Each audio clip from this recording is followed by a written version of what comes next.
Okay, so this is study period 4, and we're doing a chat session this evening on study period 4. And this is Jodie Viviani leading the session, and we have 2 students with us tonight, Margaret and Wendy. Hello, Margaret and Wendy, again. So just to start with, have you guys, you've had a bit of a look at the assessments and things, are there any kind of initial questions that are really glaring that stand out that you're really unsure of? Not from my point of view, no. No? Okay. No, I think I'm pretty okay with it as well. It's just the choice and how to go about choosing the case studies and things. I think I might need a little bit of guidance on. Okay, all right. So what I'll do is, and I'll go and have a bit of a brief view of the assessment so we can just make sure we understand what the assessments are. And I want to also show you, this is the study period here. It might look a bit different from your perspective, I'm not really sure, but this is the trainer perspective. But if you come down to this part here, RTO simulated assessment tools and assessment plans, can you see that bit there? Yep. So if we click on here, so one of the kind of things that sometimes people get confused about with this study period is that they feel that you need to actually create all of your own assessment tools, and you don't need to do that. Okay, so you've already done that previously in a different study period, study period 3. And so in this study period, all you need to do is actually assess people using assessment tools. So they don't have to be ones that you created yourself. So Open Colleges provides this range of different ones here that you can use if you choose to. You don't have to use them, and some students will look at these and think, well, they're not really very appropriate to my workplace or to what I wanted to do or whatever, and they choose to source their assessment materials from other places or to write their own assessment materials. And that's okay. There's nothing wrong with doing it that way either. I just wanted to make it clear that you don't have to create your own, that you can use some of these. So I think they're kind of generally designed to be, you know, so that many people from different backgrounds can use it. So for example, the first one is about photography, and many people, you know, take photography. The second one is about infection control, so that relates to many people who work in the healthcare industry. Inventory and stock control, that works for many people who work in shops and other places. Communication, manual handling, etc. So a lot of these will relate to many workplaces. Okay, so but if you feel they don't, then you can use other ones from your own workplace. The other thing is that they're all have 2 units of competency attached. See, there's 2 for each of them, so they've been designed to work together. So they've chosen 2 units that are similar, and they've combined them and assessed them together. So in the first assessment that you need to do 4 units of competency in total. So therefore you need to, if you're going to use these, you need to choose 2 lots, because you know they're already combined in a lot of 2 units combined together. So you might choose, for example, the healthcare one, which is about infection control. So you might choose this one, and that's got 2 units of competency. And then you might choose communicate in the workplace, so that one to go along with it as well. And you need to choose, and you need to use at least 2 people. So you could do one of them with one person, and the communication, for example, with a different person. But in total, you need to use 2 people. So does that make sense? Yep. Yep, you got, yep, okay, good.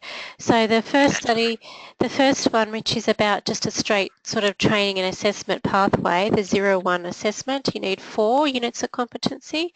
But the second assessment, the 0-2 assessment, that's an RPL assessment, and you only need to use 1 unit of competency for that one. Okay, so I'll go back. So that would be the kind of main thing that I would say, is that sometimes people think that they have to create their own, but you don't actually need to create your own. The other thing is that you can use Open College's policies and procedures and things as well. So some of it, when you're going through, it asks you for different policies and procedures and things. So you can use the ones that you find that you have access to already that are for Open Colleges. So you don't feel again that you need to go and find something somewhere or create your own or anything like that. So you don't need to do that. Okay, so I might then show you, this is the first assessment, Assess Competence 1. And if we have a bit of a look through,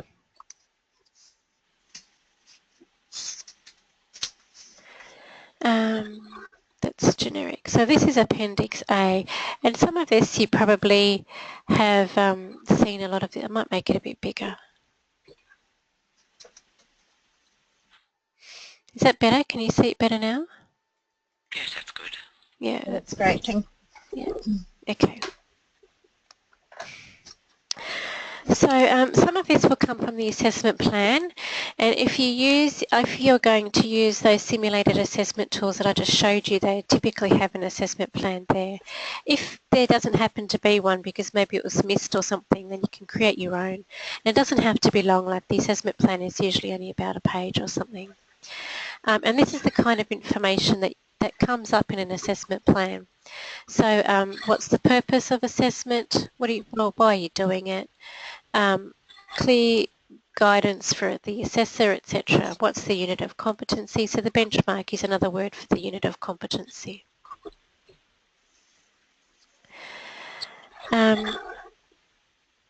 So in terms of things that people don't do, okay, so this is something that sometimes people miss. It says have options for clustering been identified, and so if you're not using those ones that Open Colleges provide for you, they already are clustered together in groups of 2, but if you're choosing to do different ones, you might just have a single unit of competency, for example, and the question says, have options been considered, and if not, can you make suggestions? And sometimes people just put no. And so maybe you don't think that it's appropriate to cluster this particular unit with any others, or even if you are using those ones that Open Colleges provide and they've got 2 clustered together, you might put no because you might think, well, 2 clustered together is sufficient and you don't want to overwhelm students or whatever. And so just to make sure you give an explanation here, because it actually does say here, if no, then why, or make a suggestion or something. So because it's actually requesting that from you, a straight yes or no answer is not kind of sufficient. So just make sure you give an explanation, I suppose, is what I'm saying there. So the resources that are required, so that's a pretty straightforward requirement, what resources are required to do the assessment. Legal and ethical requirements. So not every single unit of competency has legal and ethical requirements. So it does depend upon what you're going to assess, but some of them do. So for example, a lot of the childcare ones do. If you're doing a childcare certificate, you have to have a criminal history check, and there's a specific one for children, a criminal history check specifically for children, and that has to be clean. You have to have that completely clear if you're going to work in childcare. So there's an example of where there is an issue there for a legal or ethical issue that might arise. Not everything has a legal or ethical issue. An example might be communication in the workplace, for example. There's not really any legal or ethical issues around that. Some of your manual handling ones have there are codes of practice around manual handling that you need to consider.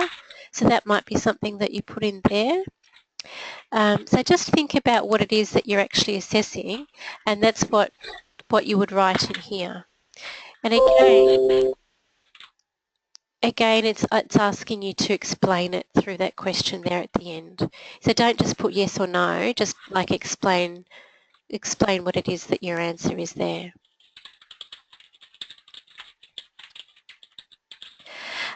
This one here, have any potential barriers been addressed? So that you might not have any barriers, and so you know, you could put something like, no, there are no barriers to address, and that's a fine answer. Just so the more information that you provide, the better it demonstrates your understanding. So that would be something that I would say, that if you can put a yes/no answer and it answers the question sufficiently, an explanation is always a better answer because it demonstrates that you understand why you're saying yes or no.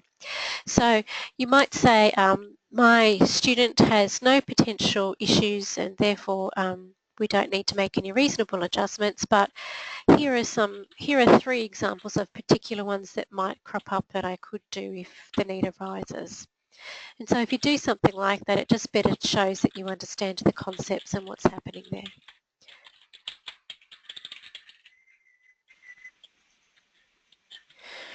Okay, so this is about assessment materials plan. What sorts of things that you need to get in order to do the assessment. Okay, so if it was that one that was the Open Colleges one, which was about manual handling, that requires the person to pick a box up and to move it, and it requires some other kinds of manual handling to demonstrate that you can do it. It also requires you to complete some written assessments, and so if you're going to do written assessments, then you need copies of those and so forth. And so that's where you document all of the different things here that you're going to collect and organise prior to doing the assessment. And that, Jodie, that information you would get when you have a look at the assessment tool that you're using, isn't it? Yeah, that's right. So you need to actually know what it is that you're going to assess first, and you'll need to go through and have a look at the assessment and determine all of the different things that you're going to need to be able to complete it. Okay, yep. Yep.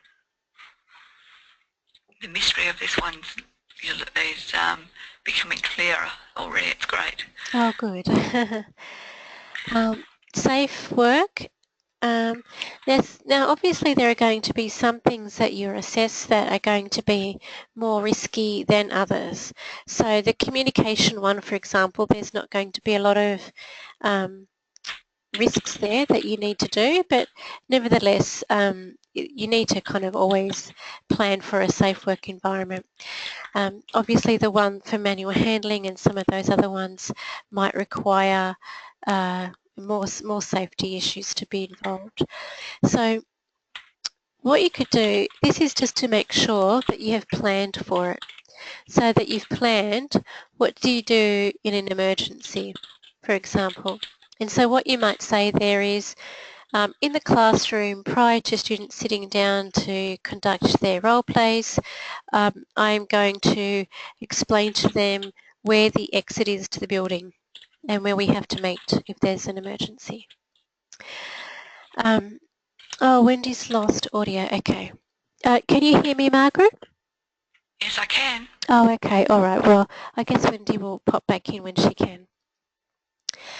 With incident reporting, for example, you might say something, again, quite generic, like if there's an incident, you're going to complete your organisation's incident reporting form, which can be found on the intranet, something like that. You might identify hazards. That really depends upon what you're going to do. So if you're going to do something outside, like if it's a photography one and you need to do a field trip outside, then what you might do to identify hazards is the day before you might do the same walk, the same trip, and check it out and make sure there's no tricks or hazards or anything, so that when you go there the next day with the students, you can alert them to whatever the hazards are. So it's like an overall risk assessment. That's exactly right, yes. Yeah, that's right. Yeah. And then control measures, if you do find things that are going to be risky, what are you going to do to control them? So it's good to know what our candidate profile is. So if you have a candidate profile, you can just better meet the needs of the student. So that's really what it's about. So just making sure that you understand them properly and what their needs might be. There might not be any particular needs, but nevertheless just fill the form out anyway and say who the person is and what the job is that they're doing and why they're doing this assessment and so forth. And then if there are any particular needs that you need to fill out here, you can do that. Okay, so this one's just about communication. So you need to be able to show how you communicated with the student to tell them what is happening and when they have to do the assessment and what are the parameters and do they need to bring anything along and how long it will take and all that kind of stuff. So don't feel the need to tick yes for all of these, because that's what sometimes students feel like we're trying to say, that they have to do all of those and they have to write something in to say all of those. So just do the one that you actually did.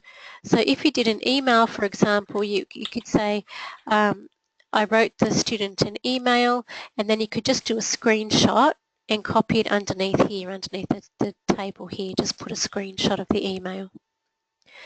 Okay, so you don't feel the need to fill every single one out, because you obviously aren't going to communicate in every single manner with those students. Okay, and so here are some specific things that you do need to tell the students. So you do need to establish a working ship. You need to have a bit of a discussion about RPL, just because that's pretty normal to explain to somebody about RPL. You need to give them instructions about, you know, what the assessment is about and so forth. And so when you're doing that, so up here you use the following method and then what evidence you're going to supply. So you might say, I wrote all of these out in detail and I sent the student an email. I followed up with a phone call. And then the evidence might be, see screenshot below of the email, and then I've written a short paragraph just to describe what I talked about in my follow-up phone call. So down here you can have a screenshot of the email and a short paragraph just to describe what you talked about. So, I mean, you might not do email on a phone, you might do something else. It might be a bulletin board or face-to-face or something, but that's just an example of how to fill the form out. So all of these things need to be communicated to the student. So you do need to clarify the instructions, you need to use appropriate language, give feedback, etc. So an example might be here, give appropriate feedback and discuss the outcome. So you might actually do the beginning part of this, you might send them an email and do a follow-up phone call. But then after you've done the assessment, you might actually give them the feedback face-to-face, because you might be standing there with them and it's okay and appropriate to give them the feedback straight away. So you might actually do this bit face-to-face. So you don't have to have the exact same one all the way down.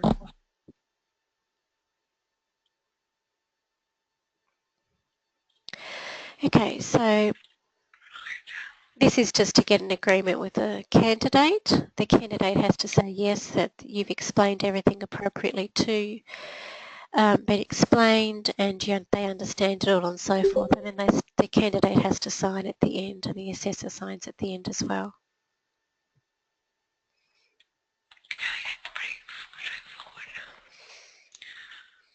So this is legal and ethical again, and this one is actually just a little bit more in detail than what the other previous one was that we filled out, because it's got specific things here. So if we just take some to have a bit of a look at, plagiarism, for example, how are you going to know that the student didn't plagiarise? And so your answer might be to that, well, that we're all going to be sitting in the classroom together, doing the assessment, and they're going to get 1 hour, and then they're going to hand their workbook in at the end.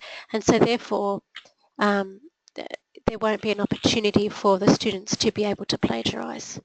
So that might be something there to say.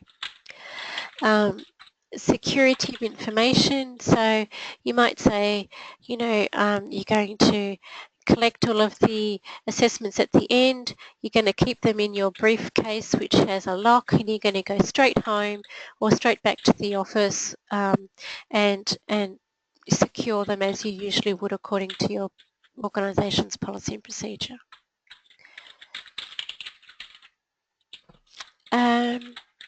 Anti-discrimination. So you could, you know, generically talk about how this assessment that you're doing relates to all people. There's no issue about what a person's religious background might be and so forth, that it's open to everybody who applies, that kind of thing. So is there any specifically that you're not sure about that you think you might get stuck on? No, workplace relations, okay, industrial awards, enterprise agreement. Yeah. That looks pretty cool for me. Yeah, okay, all right. Yeah, that was great, thank you. All right, so industrial laws, some of these enterprise agreements and things, awards, again, it depends upon what it is that you're actually assessing. So if you're assessing something from a trade like plumbing or electrical or something like that, then you need to make sure that the person actually has a formal apprenticeship in place. So that would be something that comes into place there, and that you know, you've got appropriate documentation and so forth. So not all of these things are going to be relevant to everything and everybody, but just try and fill it out as best you can based upon what's relevant to what it is that you're assessing. Okay, so this gives you... Sorry, Joe, so this one here, this legal, ethical and organisational Appendix G is more around the assessor, isn't it? Making sure they're doing the right thing? Yes, and that you've set it all up properly and organised everything properly to do the right thing, yes, yep. Yep, okay. Yep. Okay, so Appendix H. Okay, so this is an opportunity for you as the assessor to come on board and say what you liked and what you didn't like about the assessment.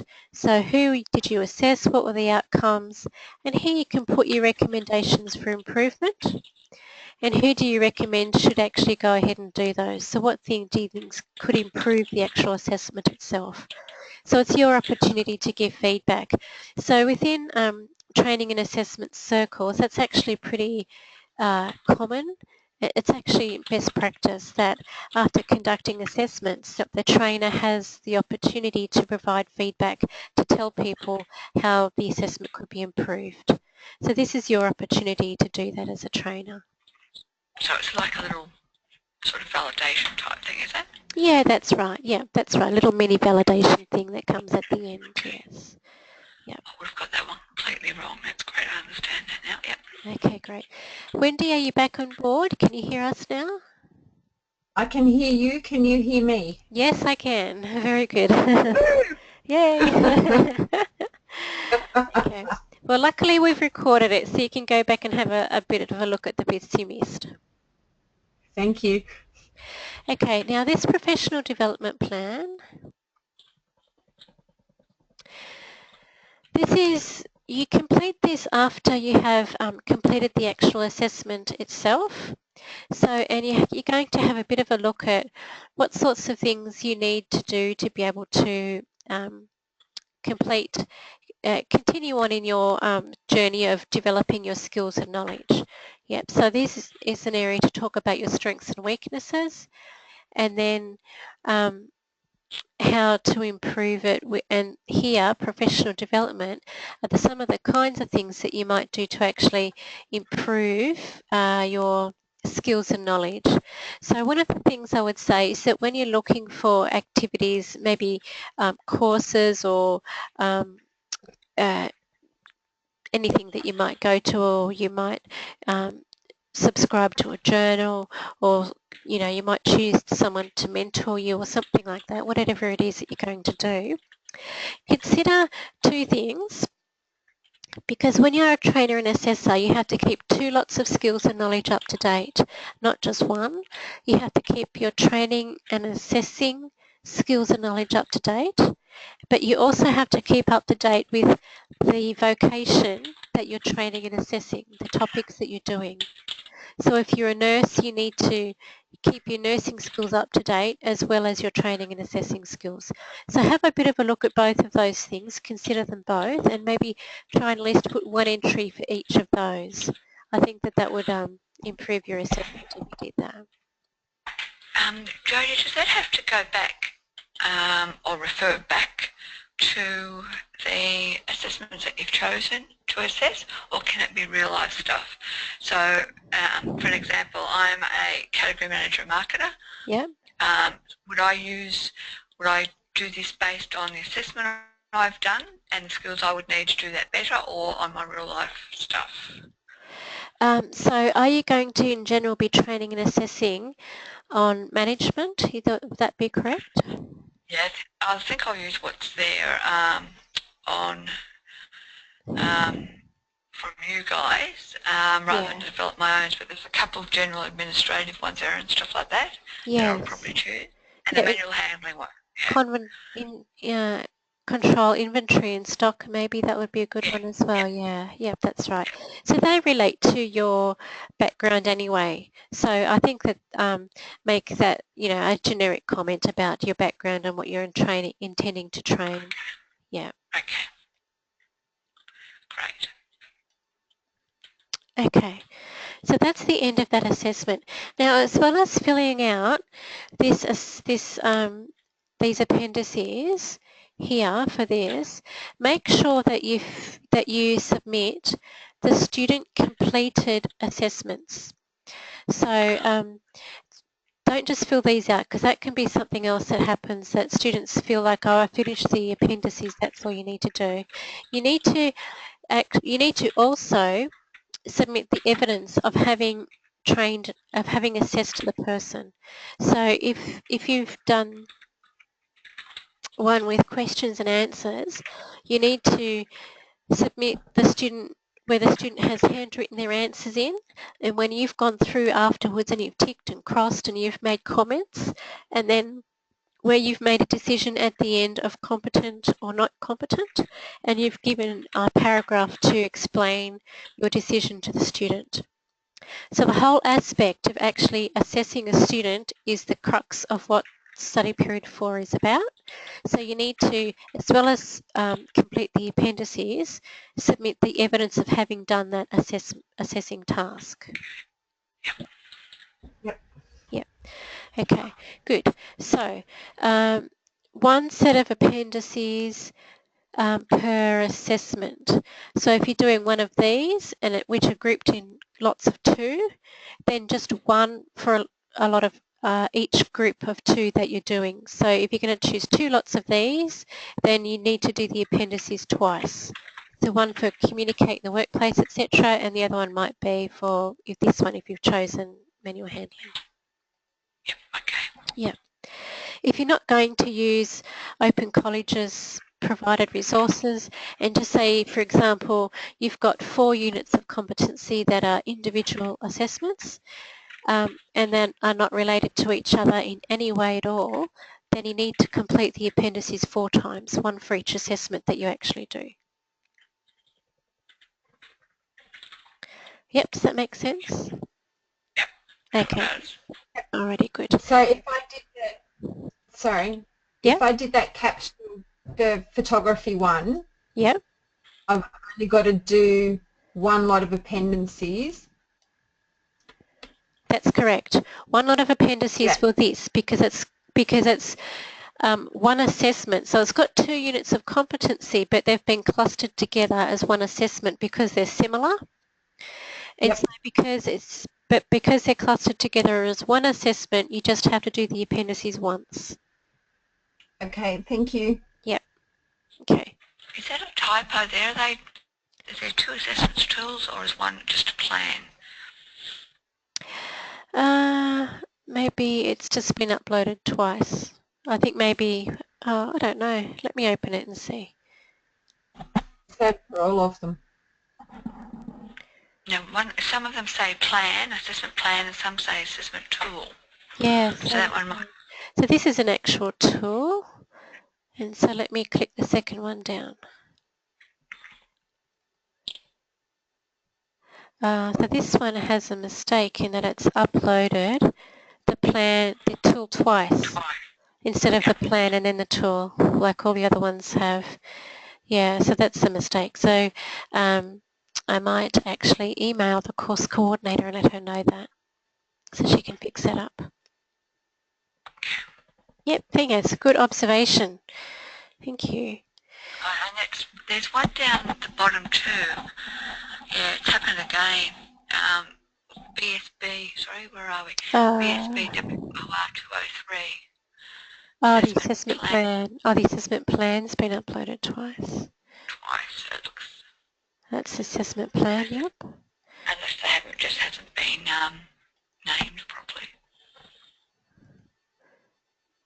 Okay, so in that one it just hasn't been named properly because that's the actual assessment, and the other one is the assessment tool.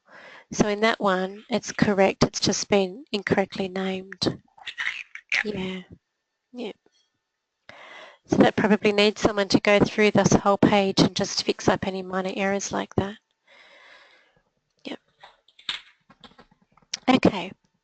So that's the that's assessment 1, which is the 369.01. So now we're going to look at the 369.02, which is assessment 2 for this study period.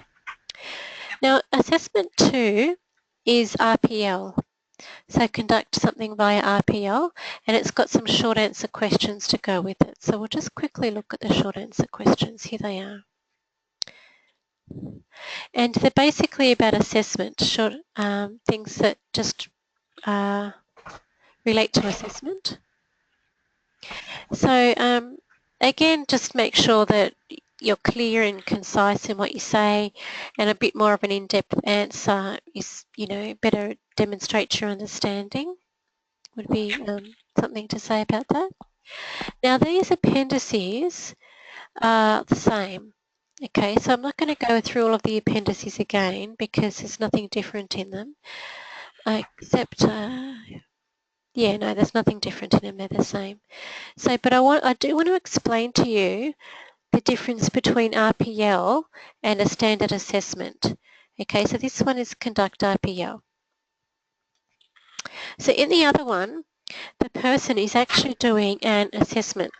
They're being observed in the workplace doing something, they're doing short answer questions, they have to do a project and submit a project, etc. And then you're going to assess those against predetermined criteria, so against a marking guide or something like that, and you're going to make a judgment that's fair based upon the unit of competency, etc., and what the marking guide is, and judge everybody equivalently. RPL is different because in RPL, the person hasn't already been through a training course. They haven't sat down. They're not, at the end of the training course and they're now doing their assessment. That kind of thing hasn't happened. It might be a situation where the person has worked, for example, in management, just like you said you work in management, Wendy. So it might be the same thing. But maybe the person hasn't actually have a management certificate, because many people don't. They just do a job and they work their way up through the system. They become like a mentor, and then they become a team leader, and then a supervisor and a manager, etc. And you kind of work your way up. And you don't necessarily actually go and study a management certificate, but you've been doing it for the past 10 years. So what you might do in that case is you might request a diploma of management. And so you haven't sat through a training course, you haven't studied anything, but your skills and experience for the past 10 years of being a manager, you feel that you have the skills and knowledge already to get your diploma of management. And so what you might do in that case is you might submit a CV which shows your 10 years of management experience. You might submit a report from your supervisor that says, Margaret is an excellent manager, we really like her here. You could submit a pay slip or job descriptions, because a job description is really good because it demonstrates all the skills and knowledge that you have to do that particular job, and so that can be matched against the units that are within that qualification that you want to do. And you might submit examples of work that you've done. So you might submit a work plan and other things, work samples to demonstrate that you have the skills and knowledge.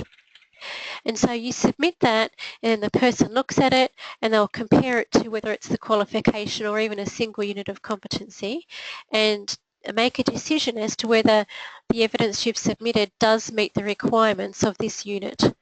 And if they feel you've met the requirements of this unit, then they'll assess you as being RPL granted, or else they might say, you haven't really submitted evidence of XYZ, which is in the unit of competency. Perhaps you have this piece of evidence which might be useful, or this other piece of evidence, and you can have a talk with the student. And you can also do an interview with the student, so that's really common as well. It's actually a candidate if you're talking about RPL rather than a student, because a student sits down and studies and does something and goes through a course and so forth, whereas a candidate hasn't actually studied, so you're more likely to call a candidate if it's RPL. So you might sit down with a candidate and do what's called a competency conversation, and so you'll ask them questions like, tell me about where you've worked and what sorts of tasks have been the main tasks of that job that you've done. And, you know, questions like that that relate to the actual job itself and the unit of competency that you're assessing them against. So that you might spend an hour with the person doing a competency conversation, and that's another piece of evidence. So you'll document that conversation and you'll add that to the portfolio of evidence that the person has submitted, and then you'll make a decision at the end about whether you grant them RPL or not. So you can see that it's a different process, the RPL process. It's not the same as what you would have done for the first portfolio assessment here. The second assessment is different. So I just want to explain that because sometimes people don't really understand the difference, and they confuse it a little bit with what might be a standard training and assessment pathway approach. So it's a different kind of approach. Is that clear? Do you guys kind of understand what I mean by that? Yes. Yeah. Yeah. Okay. Now there's lots of I'm going to show you a website. I think it's called List 1 RPL. Let me see if I can find it. Here we go. Okay, so here's an example. You can get lots of RPL assessment toolkits on the internet, and here's an example of one of them that I happen to know, so that's why I was able to pull it up. So you don't have to create again the assessment toolkit from scratch, because you can base it just upon one that that's already out there in the world. So here's one, and so you put in the code there and you scroll through, and it's got all the different sections of how you might fill it out. So here's an example of how it goes. So candidate inquiry, they evaluate them, you have an interview, they demonstrate, or they put in all of their evidence, and then you decide if you're going to issue the qualification. Here's some examples of, let me go through. So here you might put in the qualification. This is for a whole qualification, but for this assessment that you're doing, 369.02, you only have to do a single unit of competency. You don't have to do a whole qualification. Just pick one unit.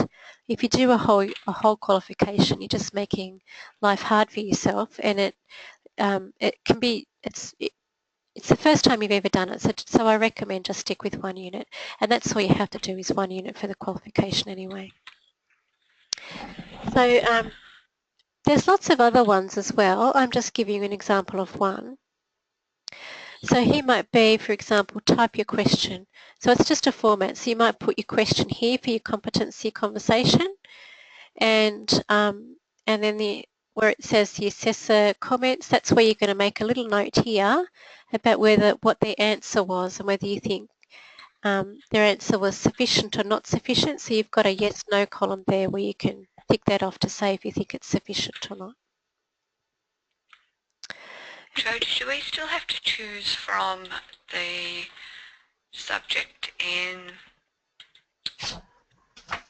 do we still have to choose from the simulated assessment tools and plans? No. Or do we just choose any unit of competencies?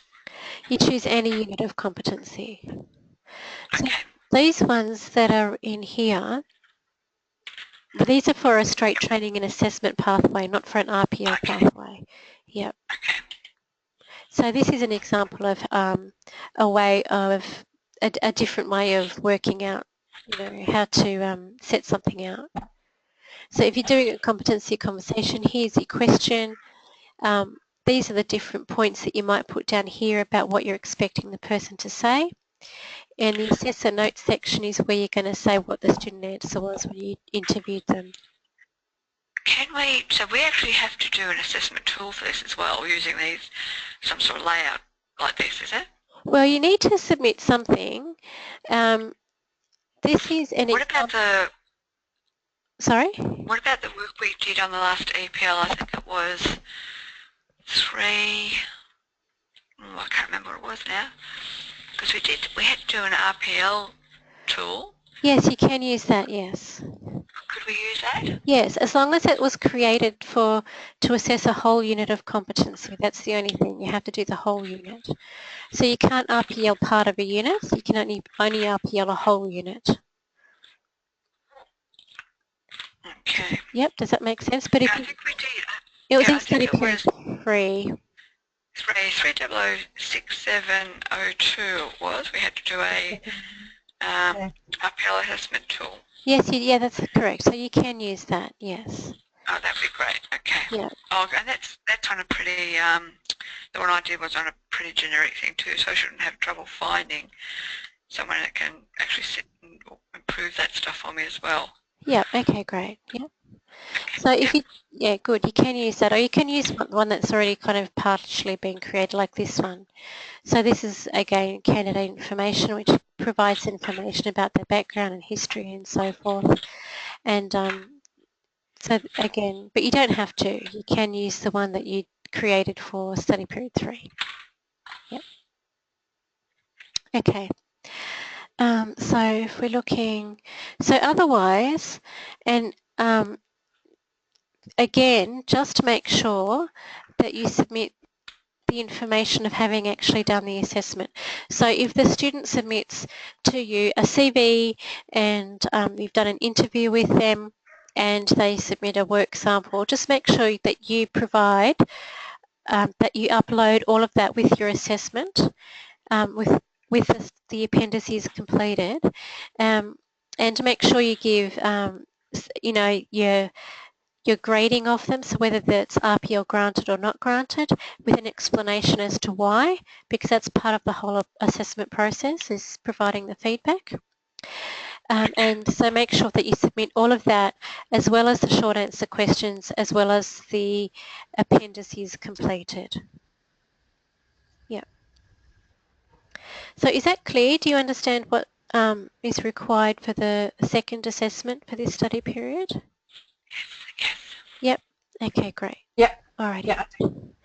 So is there any questions in general about study period 4? No, I don't have any, Jodie. No? No, Jodie, there was heaps and you've answered them all. Thank you so much. It's a bit of a relief actually having this session with you. Oh, good. I'm glad. Very good. All right. So I have a bit of a look at the resources in here as well, because it does have some useful resources. It's got some PowerPoints there that you can upload and have a bit of a look at, and there's the resource, the booklets and stuff, and the toolkits, so they can be quite useful to people as well. Yeah, so feel free to have have a bit of a look at all of those, because they're quite useful. Yeah. Okie dokie. Okay, good. All right, well, we're 5 minutes early, but that's all right. We can have a 5-minute early mark.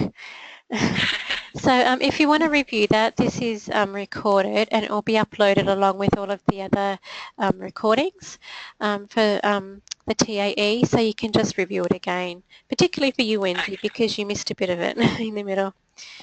So, on Rouse on Children playing games over the Oh, no. Yeah, because that really slows everything down, doesn't it?